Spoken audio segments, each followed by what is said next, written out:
పంచభూతములు మిక్కుటమైన వేండ్రముతో లయమైపోయే రోజు అది నమ్ముము సోదరా.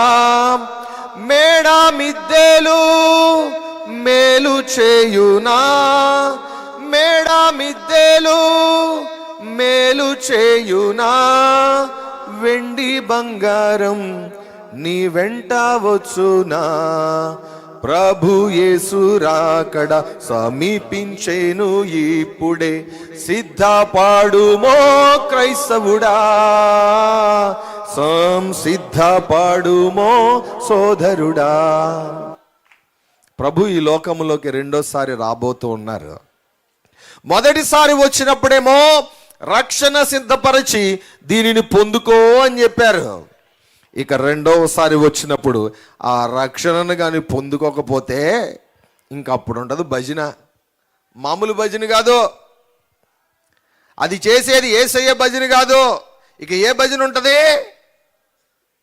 కొండల దగ్గరికి గుట్టల దగ్గరికి వెళ్ళి మమ్ములు కాయమని చెప్పి వాటి మాటుకు వాటి చాటుకు పోవటానికి ప్రయత్నం చూస్తే కొండలు గుట్టలట వాటి యొక్క గతిని స్థితులను తప్పిపోయి అవే పోతూ ఉంటాయట.